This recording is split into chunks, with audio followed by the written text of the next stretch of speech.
Continuando con el siguiente grupo, la mesa 3, nos tocaría hablar sobre otro tema de la COVID-19, específicamente relacionado al vínculo madre-hijo.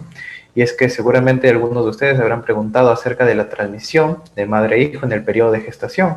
¿Qué nos dice al respecto de la bibliografía actualizada en los últimos meses? Pues los invito a prestar suma atención al trabajo que se presenta en este momento. Adelante, Cris Cruzado. Tienes 15 minutos a partir de este momento. Te cedo el uso de la palabra. Muchas gracias.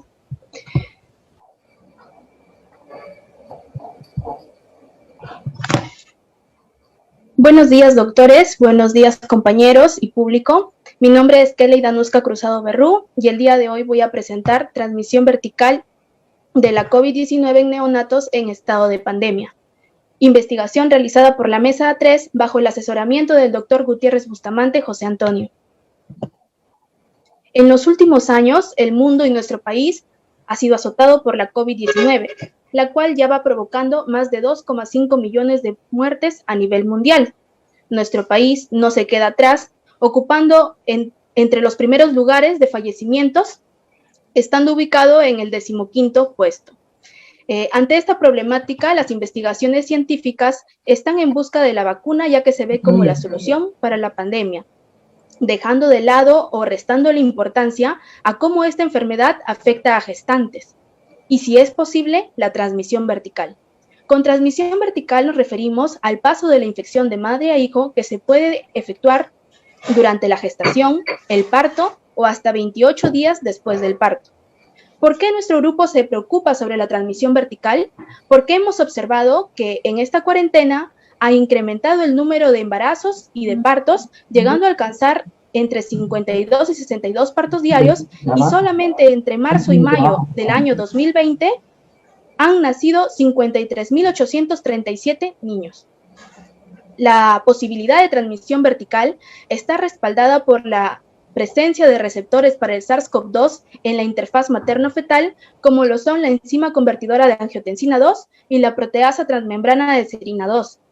Además, se ha encontrado evidencia de anticuerpos inmunoglobulina M e inmunoglobulina G en muestras de placenta, mucosa vaginal, leche materna y sangre de cordón umbilical.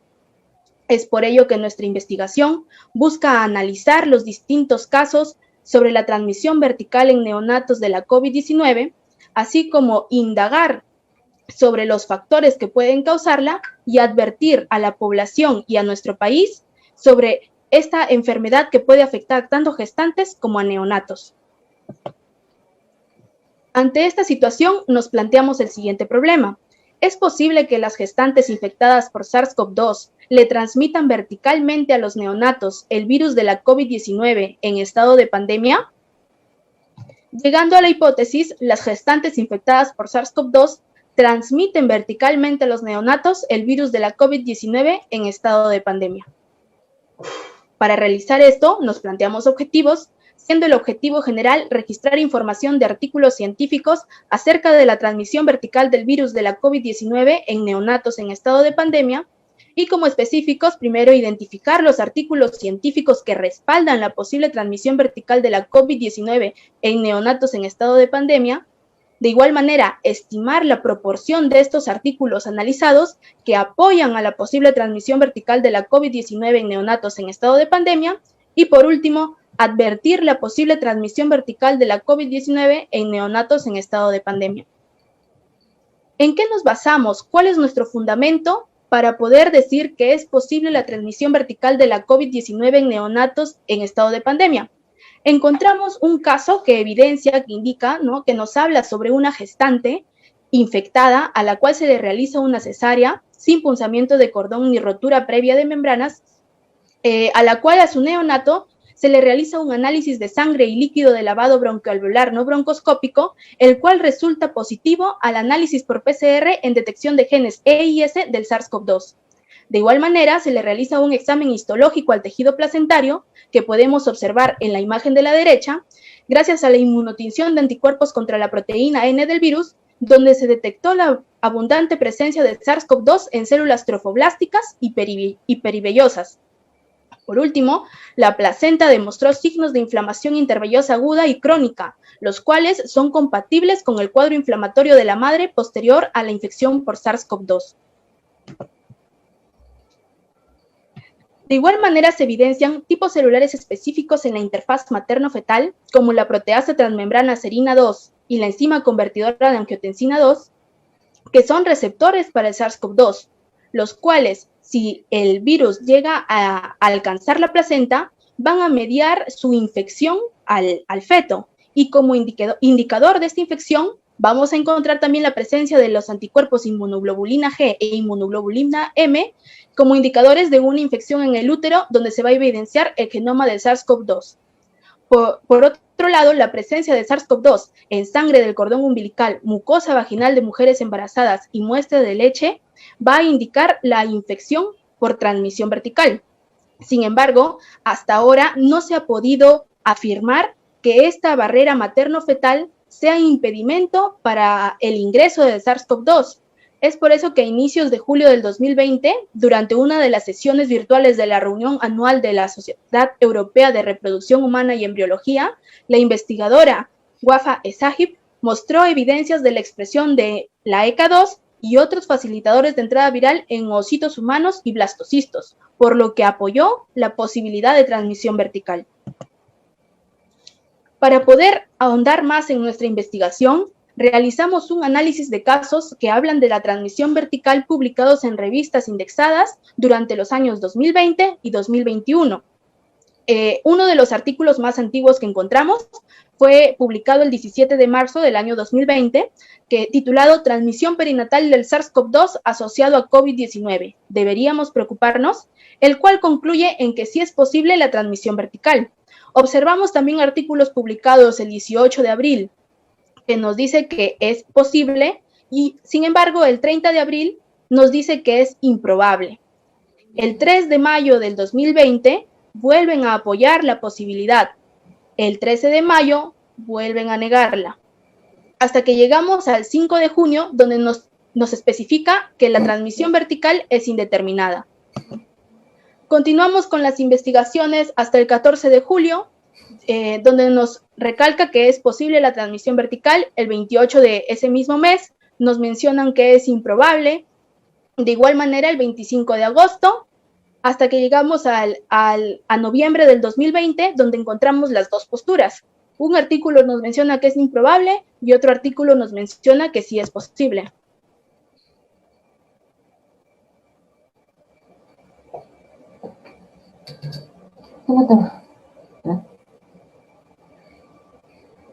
Sin embargo, en las últimas fechas, vamos a encontrar que el 8 de diciembre del 2020,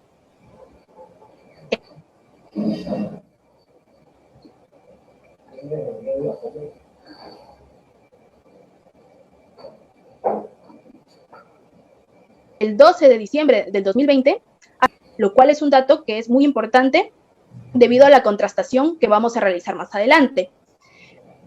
Y el artículo publicado más reciente, que es el 1 de febrero, se realiza por primera vez la confirmación de la transmisión vertical y su demostración.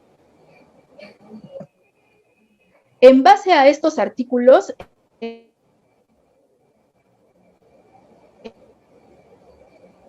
realizamos una contrastación donde pudimos localizar e identificar dos vertientes muy bien diferenciadas. La primera vertiente apoya la existencia de la transmisión vertical basándose en 3 puntos. La presencia de receptores del SARS-CoV-2 en distintos tipos celulares específicos de la interfaz materno-fetal, como la enzima convertidora de angiotensina 2 y la proteasa transmembrana serina 2, la existencia de anticuerpos inmunoglobulina M contra el virus en recién nacidos de madres infectadas por COVID-19 y presencia de virus en líquido amniótico detectado gracias a PCR. La segunda vertiente nos explica que no existe la posibilidad de transmisión vertical debido a que existe ausencia de información científica sobre resultados maternos y neonatales durante pandemia de coronavirus. Pero como es una enfermedad reciente, es lógico o es probable que no exista abundante información sobre ello y no se han realizado las investigaciones necesarias ni siquiera en nuestro país. Algunas pruebas de COVID en neonatos cuya madre portaban el SARS-CoV-2 resultaron negativas y no se cumplen los siguientes criterios, que es la detección del virus en el líquido amniótico a través de la membrana amniótica intacta, lo cual es ilegal, ¿no? No está apoyado legalmente si es que no es por la detección de una enfermedad 100% comprobada, y como es una teoría no se puede realizar esta detección ya que puede dañar al feto, y la detección de virus en la sangre de recién nacido poco después del nacimiento. Para explicar mejor la primera vertiente, nos apoyamos de una imagen, ¿no? de Scientist, una fuente, donde nos dice que si el SARS-CoV-2 llega a ingresar a la madre y alcanza el torrente sanguíneo llegando a la placenta, la ECA2 y la proteasa transmembrana serina 2 van a mediar su ingreso. ¿Cómo? Mediante la unión de la proteína pico S del virus a un bolsillo del receptor de la ECA2, donde va a llegar la proteasa transmembrana serina 2 para escindir y separar S1 de la porción S2, generando una modificación de su membrana del virus, permitiendo su fusión e ingreso a células placentarias y deciduales. Además, existe un incremento de la expresión del ARN codificante aumentado, ¿no? Eso va a generar que el sistema inmunitario de la madre sea más susceptible a infecciones víricas durante el primer trimestre. Es por ello que cuando hablamos de la posibilidad de transmisión vertical, se considera que esta es muy alta durante el primer trimestre de embarazo y va bajando conforme va aumentando la edad gestacional. Durante el segundo trimestre es un poco menos probable, y durante el tercer trimestre se menciona que es extremadamente raro. Por último, en base a los artículos, a los objetivos que nos hemos planteado, los artículos analizados que apoyan la posible transmisión vertical de la COVID-19 en neonatos en estado de pandemia se encuentran en la proporción de 10 a 17, representando el 58,8%. Se identificaron 10 artículos científicos que respaldan la posible transmisión vertical de la COVID-19 en neonatos, de los cuales uno la demuestra, que es el artículo más reciente publicado el 1 de febrero. La información registrada acerca de la transmisión vertical en neonatos en estado de pandemia es diversa, presentando estudios que llegan a demostrar la posibilidad de la transmisión vertical. Es posible la transmisión vertical de COVID-19 en neonatos en estado de pandemias, por lo que se debe considerar los riesgos que implica para el recién nacido. Además, esta investigación, al ser reciente, busca motivar a continuar con este descubrimiento de sobre si la transmisión vertical llega a ser posible o no. Muchas gracias. Muchas gracias al grupo expositor, lo hizo en el tiempo establecido. Ahora pasamos a los aportes de parte del jurado. Les recuerdo que son 5 minutos, por favor, a partir de este momento.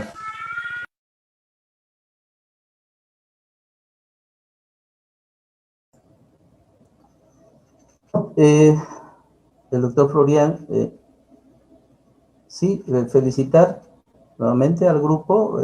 Me parece muy interesante el tema, que justamente es un tema de actualidad. Y como muy bien ellos concluyen, pues todavía esto necesitaría más estudios para determinar si existe una transmisión vertical, puesto que la barrera materno-fetal es la que va a tomar la decisión finalmente. Ahora, si se lograra determinar de que inclusive han encontrado ya virus a nivel de líquido amniótico, eso no lo escuché bien, si ha sido en el momento, ha sido postnatal, después del parto, o ha sido con alguna prueba. Creo que me dijo que no se pueden hacer las pruebas para obtener líquido amniótico, y me parece que eso es correcto. Entonces, solamente aquí para resaltar la importancia y estar alerta, ¿no? Porque esta es una enfermedad que ya se quedó con nosotros, es un virus que no vamos a poder probablemente eliminarlo en mucho tiempo. Entonces aparece un nuevo reto para la medicina, un nuevo reto para la investigación, imagínense, si es un virus como cualquier otro que ingresa a las células embrionarias, nos va a alterar pues terriblemente la morfogénesis, la histogénesis. Entonces, yo no tengo pregunta para el grupo, solamente quería hacer este aporte y resaltar pues que estamos frente a otro reto. Muchas gracias. Sí, doctor, en los tipos de publicación científica, de acuerdo a las fuentes, hay una clasificación, ¿no? Se habla de fuentes primarias, fuentes secundarias y fuentes terciarias, ¿no? Dentro de las fuentes secundarias tenemos la revisión sistemática, como ejemplo, ¿no? Aparte de las guías, metaanálisis, ¿no? Y dentro de las fuentes terciarias tenemos justamente lo que lo que estamos viendo, ¿no? Monografías, editoriales, carta al editor. Entonces, la pregunta de la alumna es, ¿cuál es la principal diferencia entre una monografía y una revisión sistemática?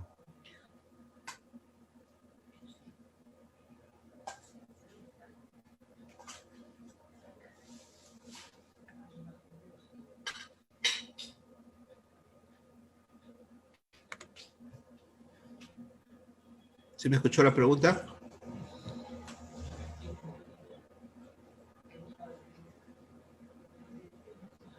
Buenos días, doctor.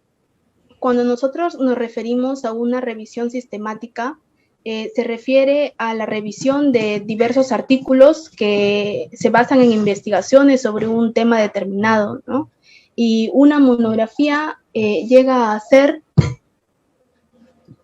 un documento donde se quiere hablar, ¿no?, sobre un tema específico y para poder realizarlo se han realizado estudios, ¿no? Estudios que abordan diversos aspectos sobre este caso.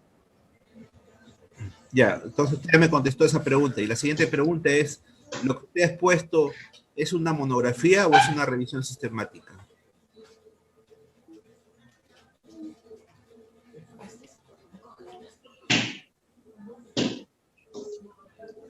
Se inclina más hacia una revisión sistemática, doctor. Correcto. Sin embargo... Correcto. Hay que tener claro esos conceptos, jóvenes, ¿no? Está bien, la información está muy buena, la que nos ha presentado, pero en investigación científica hay que tener algunos criterios en cuanto a qué es lo que estamos presentando, ¿no? Hay fuentes primarias, que por ejemplo es un artículo original, un artículo de investigación, yo voy a investigar, hago mi hipótesis, mi conclusión, es algo nuevo. Una revisión sistemática básicamente es coger trabajos y me enfoco a la discusión y publicación, como es algo que usted ha realizado, ¿no? En cambio, la monografía principalmente es actualización de algo que ya existe, cojo más bibliografía y actualizo mi conocimiento, ¿no? Entonces, esa es una clasificación de los tipos de publicación científica según fuente, porque hay varios, de repente podemos polemizar acá, hay varias clasificaciones, ¿no? Los tipos de publicación según fuente primaria, fuente secundaria, fuente terciaria, ¿no? Su trabajo más se adecua a una revisión sistemática, ¿no? En la cual ha revisado artículos de investigación recientemente publicados y se ha dedicado a principalmente analizar las discusiones y conclusiones, ¿no? Para ver esta información que está viéndose en los... igual sería, por ejemplo, si haríamos en los estudios actualmente, cuál sería la efectividad, ¿no?, de las vacunas también, ¿no? Entonces, eso nada más quería para dejar claro, usted ya lo ha definido, y felicitar al grupo. Muchas gracias.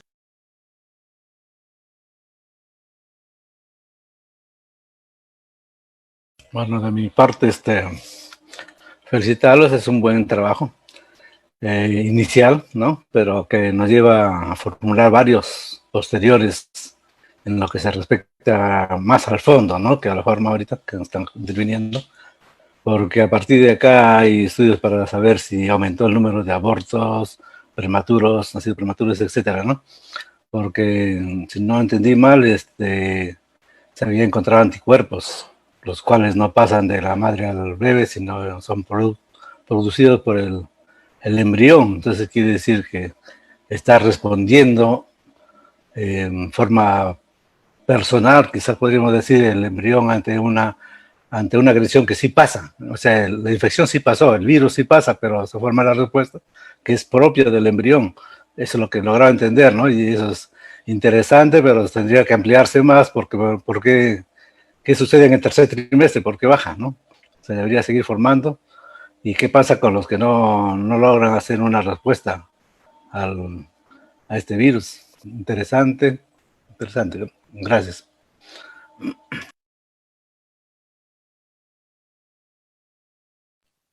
Muchas gracias al jurado por los aportes. Muchas gracias, doctores. Muchas gracias al jurado.